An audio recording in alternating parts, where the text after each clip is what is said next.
Well, good morning, y'all, from A Moment of the Word, Lighthouse Galveston. As New Year's approaches, I just want to early this morning, and I love to pray and just seek the voice of God, and see what God has for me and what direction He wants me to go in and what correction He wants me to make. But upon coming to the Gulf early this morning, I stopped by an old cemetery, very old cemetery here on the island. And on those tombstones had a name, and every name had a purpose. And those names, some of them had gifts, some of them had a calling, some of them had a future, all of them had direction. But it was up to that person with that name on that tombstone to be able to make that adjustment, to be able to go in the way that God had created them to go. There's not one person that was created for without a purpose. God created each and every one of us with the purpose. And just seeing all those tombstones, I can imagine how many ideas never came to flourish, how many inventions were never invented, how many future Billy Grahams, how many future presidents, senators, governors, mighty men and women, children of God in that tombstone, in that graveyard.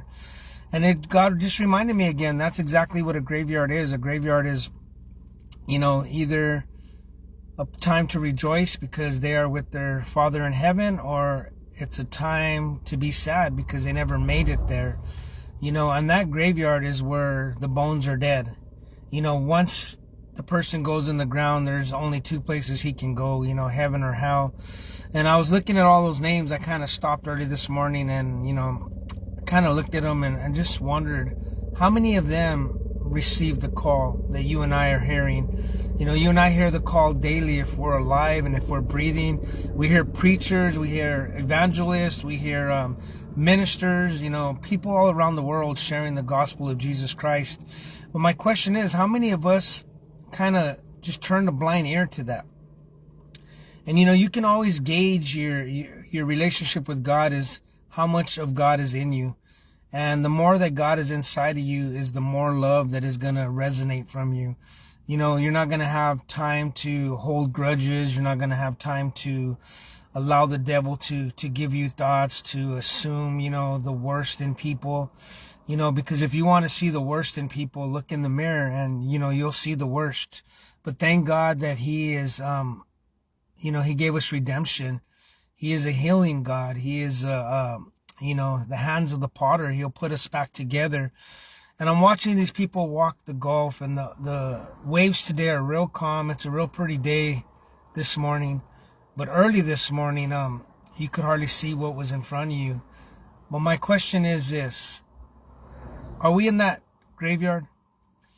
Is your name and my name and all of our names will someday be written on a tombstone or be in the ground? Did you fulfill the calling that God had for you, the purpose? And I'm talking to the Christians now. Are you representing Christ, that when the world sees you, they can't make a true accusation against you? They can't say you're a hypocrite. They can't say you claim to follow Jesus, but yet you act like the people in the world do. Are they able to see Jesus in you? And this is a new year. This is an opportunity for some of us to get to the new year. I pray that I get there. It's a day away, but only God knows my future. But if I do get there, God told me to forgive every debt, every sin, and to have me ask for forgiveness on anyone that I've offended. If I've offended you and you talk to other people about me instead of me, peace be with you. Forgive me. If I enter into 2023 with a bad attitude, with stinking thinking, with assuming the worst in people, forgive me. Because one day when my name is written on that tombstone, I want my children to know, my son, my daughter, my family to know that I did everything I could to, celebrate the life that Jesus Christ gave to me. Celebrate the word in me. The greatest image is Jesus, because through looking at Jesus gives us who God really is. I don't think any of us could look at God because of his righteousness, his holiness, his glory. But we got a glimpse of God through Jesus Christ. And there were people that got to touch him, walk with him, and just kind of love on him. But I'm going to share this with you guys. We were created for a purpose. We were created not just for our name to be engraved in stone and just people have just a remembrance that, hey, he was a good guy. We want to be remembered that, you know what, he loved Jesus with all his heart, his mind, and his soul. No, he wasn't perfect, but he was quick to ask for forgiveness. He was quick to seek the voice of God. He was quick to allow God to change his direction when he was going in the wrong direction. He was quick to ask God to say, Lord, how can I love more? Lord, take these voices in my head, because these voices in my head are not aligning me to the purpose and the call that you have for me. They're giving me the direction to want to belittle people, to want to hate people, to want not to love people, not to trust people. See, most people will say, well, I'm a loner. Well, that's a correct statement, because if you're a loner, then Jesus isn't walking with you, because you and Jesus cannot be loners. You know, there's time of intimacy that we are alone with God, but Jesus never created you to be a loner. He created you to go out and make disciples like the great apostle Peter did, you know, and like Paul, like John, Mark, Luke, you know, all these great prophets from the minor to the major, you know, they did what God called them to do. You know, Jonah, for instance, I'll share this with you. He hated the Ninevites. He would not even go to Nineveh because he hated them. Even God told him, this is where I want you to go. And yes, he loved God, but he was disobedient. And he went the opposite of where God had told him to go. So he had to be swallowed up in a fish. You know, the fish could be a whale. It could be, we don't know. It was just a fish, you know, and he was swallowed up, and he had some time to reflect on his disobedience towards God. So when he got out of the belly of that fish, what did he do? He went to Nineveh and he brought a revival. You know, some of us have been told to go somewhere and we haven't gone, and God's dealt with us. But guess what? We have to turn back around and go to where God is calling you to go, because God will never take you to a place he has not prepared for you. He will not take you to a place that he's going to leave you alone. And definitely that's a straight pitch from hell that I'm a loner, because God does not put you on an island of your own. He puts you in a place where people need him, and they need him. And how do they receive him? Through you, through your faithfulness, through your obedience. Isaiah 119 is a great scripture. Those who are willing and obedient will eat the fat of the land. So when I go to a restaurant, I don't want a dried out steak. I want a steak that has fat on it, because the fat just kind of flavors the meat. It keeps it moist, keeps it from drying out. I want to eat the fat of the land. And because of that is I have to do my purpose. I can be willing to do something. This morning, God woke me up to be willing to come to the golf. Yeah, I could have been willing, but if I wasn't obedient, I wouldn't be here right now doing this podcast. Those who are willing and obedient, you know, we have to do both. God tells you, okay, I need you to do this, and you're willing to do it. But the next step is you have to be obedient in doing it, because after you are those two, willing and obedient, God will give you the splendor, the blessings, the joy that he has for you. I love you all.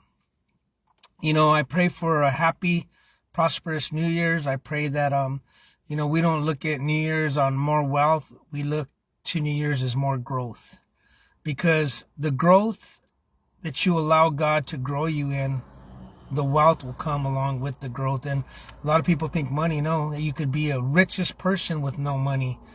You could have the biggest heart, and God sees you as the richest person because you love when people can't love you back. You forgive when, you know, the world says you shouldn't forgive.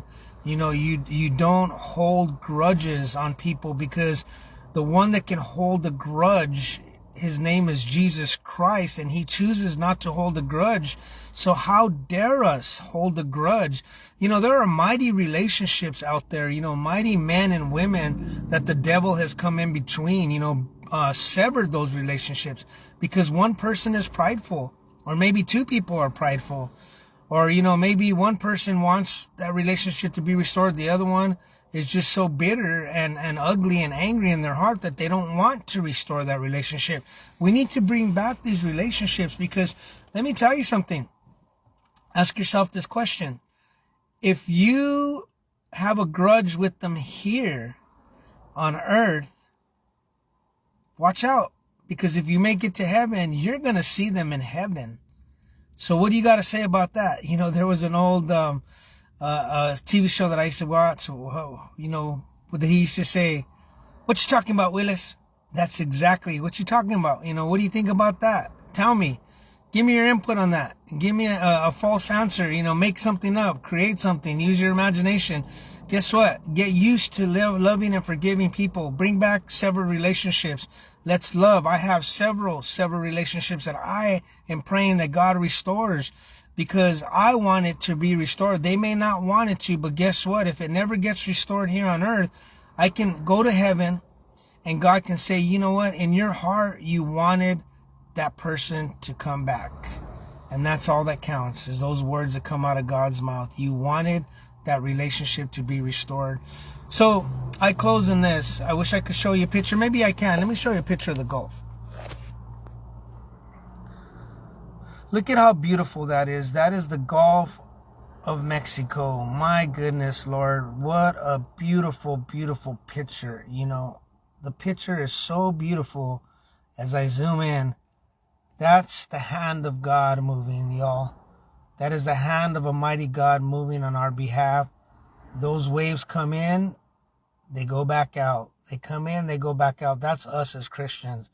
We need to love, go out, come back in, love, go out, come back in, love. And there is no other greater word than the word love. I love you all. God bless you. I'm not going to leave you with my mug. I'm going to leave you with this beautiful picture of the Gulf of Mexico. Happy New Year's.